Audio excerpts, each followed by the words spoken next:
മനുഷ്യനെ സൃഷ്ടിച്ച നമ്മളെല്ലാരും ഹിന്ദുവിനെയും മുസ്ലിമിനെയും ക്രിസ്ത്യാനിനെയും ഇവിടെയുള്ള ജീവജാലങ്ങൾ എല്ലാരും സൃഷ്ടിച്ചൊരു ദൈവം. ഈ സൂര്യന്റെ സൃഷ്ടാവ്, ചന്ദ്രന്റെ സൃഷ്ടാവ്, ആ സൃഷ്ടാവിന്റെ മുമ്പിലായിരിക്കണം എല്ലാവരും സുജൂദ് ചെയ്യേണ്ടത്. ആ സൃഷ്ടാവ് എന്നെ കണ്ടുകൊണ്ടിരിക്കുന്നുണ്ട് എന്നൊരു ബോധം സുഹൃത്തുക്കളെ ഇവിടുത്തെ ഒരു കുടുംബനാഥൻ ഉണ്ടായാൽ, ഒരു ഭർത്താവിനുണ്ടായാൽ ഭാര്യയെ തല്ലൂല. ഒരു ഭാര്യക്കുണ്ടായാൽ ഒരിക്കലും ഭർത്താവിനോട് അനുസരണക്കേട് കാണിക്കൂല. ഒരു വാപ്പാക്കുണ്ടായ മക്കളെ സംരക്ഷിക്കും. ഒരു മക്കൾക്കുണ്ടായാൽ മാതാപിതാക്കളെ ഒരിക്കലും വൃദ്ധസദനങ്ങളിൽ കൊണ്ടുപോയി ആക്കൂല.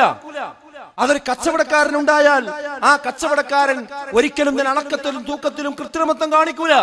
കാരണം എന്നെ കണ്ടുകൊണ്ടിരിക്കുന്ന ഒരു സൃഷ്ടാവുണ്ട്, ഒരു നാഥനുണ്ട്, ഒരു നിരീക്ഷകനുണ്ടെന്നൊരു ബോധം വന്നാൽ ഒരു എഞ്ചിനീയറും പാലമുണ്ടാക്കുമ്പോ അതിൽ കള്ളക്കളി കാണിക്കില്ല.